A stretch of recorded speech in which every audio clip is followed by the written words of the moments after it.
अब आप लोग शांति one रखिए। second, one second.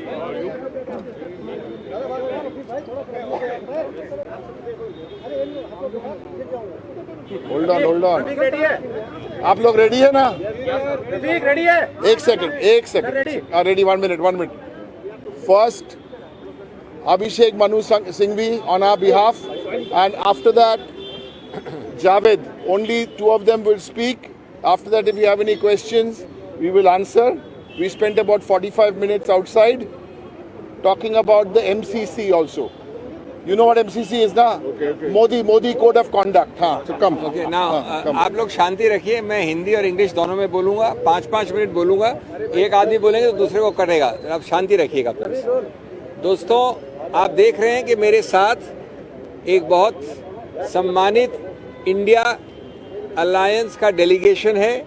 मैं अलग अलग नाम नहीं ले रहा हूं। मेरे सम्मानित मित्रों का सभी पार्टीज से हैं, देश के हर क्षेत्र से हैं, बड़े सम्मानित लोग हैं सार्वजनिक जीवन में। हम लोग सब इकट्ठे होके इंडिया की तरफ से करीब 1 घंटा पौने घंटा बिता के आए हैं। हमने मुख्य रूप से 2 मुद्दे उठाए। पहला मुद्दा कि एक तो 11 दिन का विलंब वोटर परसेंटेज के प्रकाशन में नहीं होना चाहिए, नहीं हो सकता। लेकिन उससे ज़्यादा महत्वपूर्ण, ज़्यादा चिंताजनक, जो वोटर परसेंटेज में वृद्धि हुई है वो पहले दिन प्रकाशित आंकड़े और 11 दिन या 5 दिन या 7 दिन बाद प्रकाशित आंकड़ों में लगभग 5.5% है। एक में 5 दशमलव कुछ, एक में 5.7%।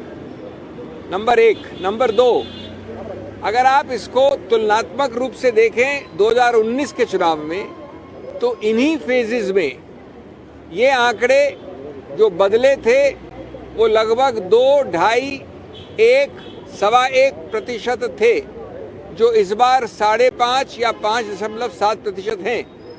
यानी तुलनात्मक रूप से इतनी वृद्धि हमने 2019 के चुनाव में फेजेस के दौरान नहीं पाई। नंबर 3, इसमें यह प्रश्न उठता है लाजमी कि अगर आप जल्द से जल्द तुरंत प्रकाशन कर दें तो अटकलें नहीं हो, संदेह नहीं हो, प्रश्न चिन्ह न हो कि क्या कौन सी कॉन्स्टिट्यूंसीज हैं जहां पर ये हुआ है, कौन सी कॉन्स्टिट्यूंसीज हैं सिर्फ यही कॉन्स्टिट्यूंसीज हैं जहां अचानक वृद्धि हुई है, जहां पर सत्तारूढ़ पार्टी पहले हारी है। इन सब को बचाने के लिए, इन सब प्रश्न चिन्हों से अवॉइड करने के लिए आवश्यक है कि चुनाव आयोग जल्द से जल्द ये प्रकाशन करे। ये हमारा कंप्लेंट कई दिन पहले दिया गया था। ये थोड़ी दुर्भाग्य की बात है कि आज हमें समय दिया 5 बजे का और 4, सवा 4 बजे इसको अपलोड किया गया, इसका जवाब चुनाव आयोग द्वारा। हम तो इसको देख के अवलोकन करके आगे बढ़े हैं, लेकिन मैं समझता हूं कि जो हमको आंतरिक रूप से बताया चुनाव आयोग ने, उसमें बहुत संशोधन, सुधार का स्कोप है। और ये विश्वसनीयता, ये विश्वास, ये समर्थन जो चुनाव आयोग के संस्थापक रूप से है, उसको मेंटेन करना अति आवश्यक है। संक्षेप में दूसरी बात और भी चिंताजनक है। दूसरी बात बहुत चिंताजनक है। आज सिर्फ कांग्रेस पार्टी को लीजिए आप, तो माननीय मोदी जी और माननीय गृह मंत्री जी के मामले में लगभग 11 याचिकाएं, कंप्लेंट्स दी गई हैं।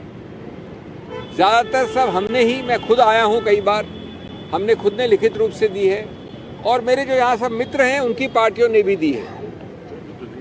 और उसमें 2024 अप्रैल से शुरू होता है।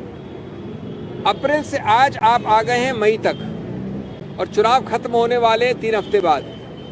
आपने अभी तक इसके अगेंस्ट कोई एक्शन नहीं लिया। मैं सिर्फ बात कर रहा हूँ माननीय प्रधानमंत्री और माननीय गृह मंत्री के बारे में।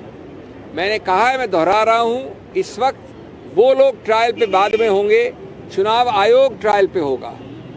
HR खन्ना साहब ने एक बार कहा था कि 99% केसेस तो अपने आप हो जाते हैं, आमतौर के होते हैं। वो 1% केस होता है जिसमें विश्वसनीयता पे प्रश्न चिन्ह उठता है, और इसका हमें बहुत ज़रूरी जल्द जवाब चाहिए, क्योंकि ये विंडो बदलाव नहीं हो सकती, रिवर्सिबल नहीं है, ये ख़त्म हो जाएगा समय। Very briefly in English friends, we have a very distinguished gathering of India Alliance. You can see the faces here. I'm not taking names. Each party across India is represented. They are tall leaders in public life. We all spent almost 45 minutes to an hour with the Election Commission. Broadly, two major issues were raised. Issue number one was one of great trust deficit, question mark, and a feeling of alarm and distress that 11 complaints by the Congress alone, and in total more than 15-20 complaints by all parties put together, against the Honorable Prime Minister, against the Honorable Home Minister, starting, mind you, from April, early April, 6th April is the first one, 2024, have not been addressed. No action has been taken. Now look at the oddity. One, you have sent notices after a long gap and not to the offenders. You have, for the first time in the history of the Election Commission, sent notices to party presidents. I have yet to see that I will be vicariously liable because my friend here has done something. I have not understood this meaning. Number two, we are not told what is the response, what is the action being taken, why there is a delay. Number three, this is an irreversible window. It touches upon level playing field, it touches upon free and fair elections, it touches upon democracy, it touches upon basic structure. The custodian of all these constitutional values is the Election Commission. If they don't act promptly, it would be a complete abdication of constitutional duty. And fourthly, there is no joy to us to go to the Supreme Court and get directions saying, why don't you decide? This is not the way constitutional functionaries should function. We are distressed and there is no satisfactory answer why these people are not touched. The second issue we raised was about non-publication or publication with extreme delay of the voter turnout percentages. And we made three quick points before I end. One, that the difference here of voter percentage increase is 5.74% or 5.5%. The comparable figure in the 2019 elections, the first three phases, was 2%, 1%, 2.5%. This time it is double. Number two, we are not given a stamp of approval by published figures of the EC. We are told to calculate on our own because there is real-time data available with the candidates or with the voting app. That may be so, but the stamp of approval of a published absolute figure and a percentage figure by the EC carries its own constitutional weight. We have asked for that. And thirdly, you have to avoid this delay and avoid this huge discrepancy in figures because it raises unnecessary question marks. Did this increase in votes suddenly occur only in those areas where the ruling party had done badly last time? Did it occur across all constituencies?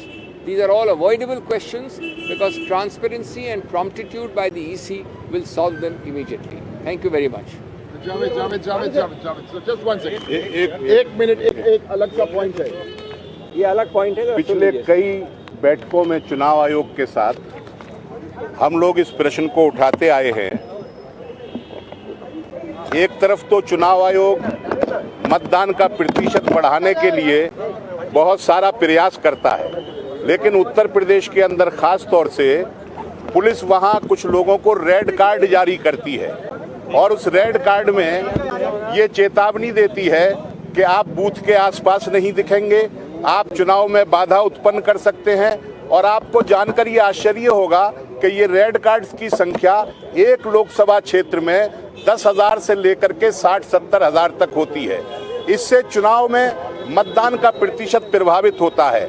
आज चुनाव आयोग ने हमारी बात का संज्ञान लिया और उन्होंने ये आश्वासन दिया है कि आइंदा ऐसा कोई रेड कार्ड जो निश्चित रूप से इल्लीगल है, अवैधानिक है, पुलिस जारी नहीं कर पाएगी। किन्हीं भी लोगों को पुलिस ऐसा रेड कार्ड जारी नहीं करेगी। हमने इस बात के लिए चुनाव आयोग का धन्यवाद किया। उन्होंने ये माना है कि पुलिस द्वारा जारी किया जाने वाला सो कॉल्ड रेड कार्ड अवैधानिक है और वो किसी धारा, किसी नियम, न चुनाव आयोग का न सीआरपीसी का किसी नियम के तहत जारी नहीं होता है। उन्होंने कहा है कि हम आपको आश्वस्त करते हैं कि ऐसे रेड कार्ड आगे जारी नहीं किए जाएंगे। ये रेड कार्ड का एक नमूना है, ये तो वाइट पेपर पर है क्योंकि फोटोकॉपी है। इसके अंदर लिखा हुआ है कि आप चुनाव को प्रभावित कर सकते हैं, आप चुनाव के दिन कहीं दिखेंगे नहीं, इधर नहीं दिखेंगे, उधर नहीं दिखेंगे। तो इस बात को हमने कई बार रेज किया था, आज चुनाव आयोग ने माना है, इसके लिए उनका धन्यवाद। आपने मेरा ट्वीट नहीं पढ़ा। ट्वीट पढ़ लीजिए, दोनों ट्वीट। केस चल रहा है, अभी बात करेंगे, लेकिन मैंने ट्वीट किए हैं, इस पर विस्तार से किए 2 ट्वीट, उसको देखिए। सर सॉरी, हरभजन सिंह खालसा बंगला साहब से एक्स्ट्रा से देख के आया हूँ सर, आपको 2 लेने का बूथ के पोलिंग बूथ के कितना मीटर के दायरे में हमको 200 मीटर